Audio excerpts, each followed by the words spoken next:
6 ঘন্টার পথ 14 ঘন্টায় পাড়ি দিল বাংলাদেশ। বিক্রি শেষ ম্যাকাই টেস্টের প্রথম 2 দিনের টিকিট। বাংলাদেশের বিপক্ষে ঘুরে দাঁড়াতে স্কোয়াডে পরিবর্তন আনলো অস্ট্রেলিয়া।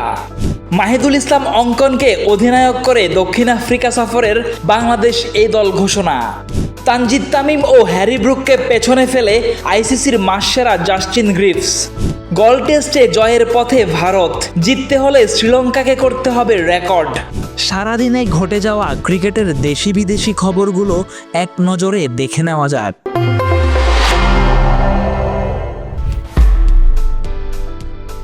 ফ্লাইট বিলম্বের কারণে ঐতিহাসিক টেস্ট জিতে ডারউইন থেকে ম্যাকাই যেতে 14 ঘন্টা লেগেছে বাংলাদেশ দলের।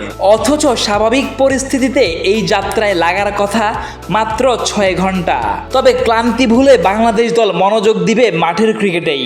22 আগস্ট থেকে শুরু হতে যাওয়া ম্যাচের প্রথম 2 দিনের টিকিট ইতোমধ্যে শেষ। এই ম্যাচ দিয়েই অবশ্য ম্যাকাইয়ে প্রথমবারের মতো টেস্ট অনুষ্ঠিত হবে। এটি অস্ট্রেলিয়ার 12তম টেস্ট ভেন্যু হতে যাচ্ছে।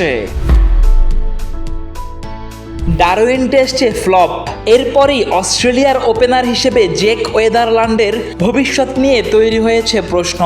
বাঁহাতি এই ব্যাটারকে দ্বিতীয় টেস্টের দল থেকে বাদ দিয়েছেন নির্বাচকরা।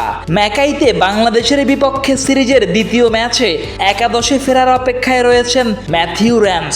সিরিজে হোয়াইট ওয়াশ এড়াতে একাদশে পরিবর্তন আনতে যাচ্ছে অস্ট্রেলিয়া। জাতীয় দলের পাশাপাশি বাংলাদেশের পাইপলাইন প্রস্তুত রাখার দলগুলোও বেশ ব্যস্ত সময় পার করছে। এবার দক্ষিণ আফ্রিকায় উড়ে যাচ্ছে বাংলাদেশ এ দল। 2টি আনঅফিসিয়াল টেস্টের সাথে 3টি আনঅফিসিয়াল ওয়ানডে খেলবে মাহিদুল ইসলাম অঙ্কনের দল। দলে সুযোগ পেয়েছেন আফিফ হোসেন, নাঈম শেখ, শাহাদাত হোসেন দীপু, জাকির হাসান, পারভেজ হোসেন ইমনরা।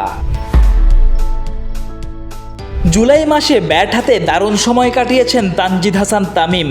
জিম্বাবুয়ের বিপক্ষে ওয়ানডে ও টি-20 2 সিরিজেই ছিলেন ধারাবাহিক।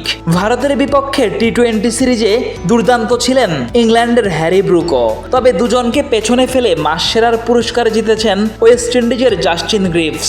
জুলাইয়ে অলরাউন্ড নৈপুণ্যে দুর্দান্ত পারফরম্যান্সের স্বীকৃতি হিসেবেই মাসসেরার পুরস্কার পেয়েছেন এই ক্যারিবিয়ান অলরাউন্ডার। গল টেস্টে শ্রীলঙ্কাকে হারাতে পঞ্চম দিন ভারতের প্রয়োজন 6 উইকেট। রেকর্ড করে জিততে হলে শ্রীলঙ্কাকে করতে হবে আরও 288 রান। গলের এই মাঠে কখনো 372 রান তাড়া করে জিততে পারেনি কোনো দল। প্রথম ইনিংসে ভারতের 462 রানের জবাবে শ্রীলঙ্কা করেছিল 284 রান। 178 রানের লিড নিয়ে দ্বিতীয় ইনিংসে 193 রান তোলে ভারত। আর তাতে 372 রানের লক্ষ্য ঠিক হয় লঙ্কানদের জন্য। ফেসবুক, টুইটার, ইউটিউব সহ সামাজিক যোগাযোগ মাধ্যমে আমাদের ফলো করুন। ক্রিকেট দুনিয়ার সব খবর সবার আগে পেতে ভিজিট করুন www.dailycricket.com.bd।